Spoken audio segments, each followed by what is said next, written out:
নমস্কার বন্ধুরা, আমি মৌটুসী। আমার নতুন চ্যানেলে সবাইকে স্বাগত ভালোবাসা জানিয়ে আরও একটি রান্না নিয়ে চলে আসলাম আপনাদের সামনে। সহজ একটা রান্নার রেসিপি আজকে আপনাদের সাথে শেয়ার করব আমি, ভাপা পনির রেসিপি বা পনির ভাপা। তো রান্নাটা শুরু করা যাক তাহলে। তো আমরা অনেকেই পনির রান্না করে থাকি নানা রকমভাবে, তার মধ্যে এটি একটি ইজি রেসিপি, ইজি এবং খুব কম সময় হয়ে যায়।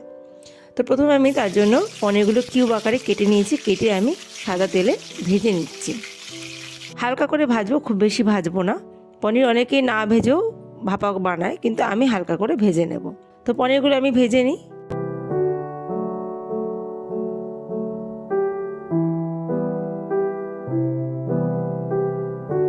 খুবই কম উপকরণের সাহায্যে আমি আজকের রেসিপিটা বানাচ্ছি বন্ধুরা। আশা করছি আপনাদের খুব ভালো লাগবে, এবং যারা ঝটপট রান্না করতে ভালোবাসেন অল্প উপকরণ দিয়ে, তারা কিন্তু এই রেসিপিটা ট্রাই করতে পারেন। আর আমার চ্যানেলে যদি নতুন বন্ধু হয়ে থাকেন, তারা প্লিজ আমার চ্যানেলটা সাবস্ক্রাইব করে আমার সঙ্গে থাকবেন। আমি এই চ্যানেলে নতুন নতুন ভিডিও শেয়ার করছি, একদমই নতুন চ্যানেল এটা। তো আপনারা যদি আমার পাশে থাকেন আমার ভালো লাগবে, এবং আগামী দিনে আমি ভালো ভালো আরও রেসিপি শেয়ার করার সাহস পাবো। তো দেখুন, এখানে পনিরগুলো আমি ভেজে নিয়েছি, হালকা লাল করে ভেজেছি, খুব বেশি কড়া করে ভাজিনি। আপনারা ইচ্ছা করলে এটা না ভেজেও করতে পারেন। এখানে আমি একটা মিক্সার গ্রাইন্ডারে 1 টেবিল চামচ সাদা সর্ষে আর 1 টেবিল চামচ পোস্ত নেব। সাদা সর্ষে আর পোস্ত দিয়ে আমি রান্নাটা করব। আর দিয়ে দেবো আমি এর মধ্যে কটা কাঁচা লঙ্কা, 3-4টে কাঁচা লঙ্কা আমি দিয়ে দেবো। পনিরটা যতটা পরিমাণে নেবেন সেই পরিমাণে ঝালটা এখানে দিতে হবে। আর সামান্য জল দিয়ে দিলাম। এবার আমি পেস্ট বানিয়ে নেব। তো আমি এখানে পেস্টটা রেডি করে নিয়েছি, দেখুন এরকম থিকনেস হয়েছে। আর এবার আমি সম্পূর্ণ পেস্টটা পনিরের মধ্যে দিয়ে দিলাম। এবার একটা চামচের সাহায্যে আমি ভালো করে মিশিয়ে নেব। তার আগে দিয়ে দিলাম সামান্য পরিমাণে হলুদটা খুবই সামান্য পরিমাণে দিলাম, যেহেতু ভাপা হবে। আর সর্ষে পোস্ত রান্না একটু সাদা সাদা হলেই বেশি দেখতে ভালো হয়। তো আমি দিয়ে দিলাম স্বাদ মতো নুন। আর এবার পোস্তর বাটিটা ধুয়েই জল দিয়ে দিলাম। যেই বাটিটাতে আমি পোস্তটা মিক্স করেছিলাম সেটা ধুয়ে সামান্য জল দিয়ে দিলাম, জলটা টানবে পরে।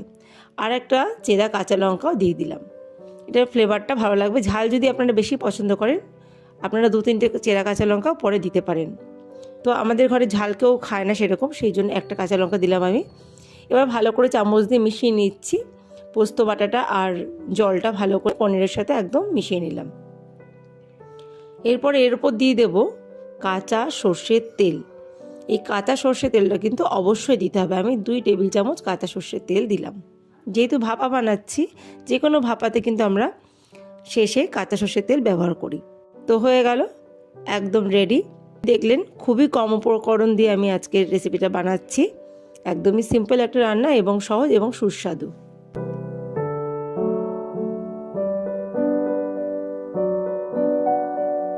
আমি এই সম্পূর্ণ কাজটা করলাম একটা টিফিন কারিতে বন্ধুরা, একটা স্টিলের টিফিন বক্স, তার মধ্যে আমি পনির ভাপাটা রেডি করলাম।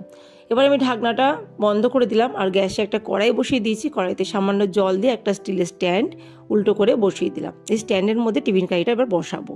তো জলটা সামান্য গরম হয়েছে, এই সময় আমি টিফিন কারিটা বসিয়ে দিচ্ছি।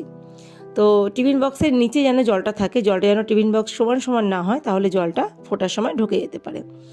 এবার ওপর দিয়ে একটা ঢাকা চাপা দিয়ে আমি রান্নাটা হতে দেব।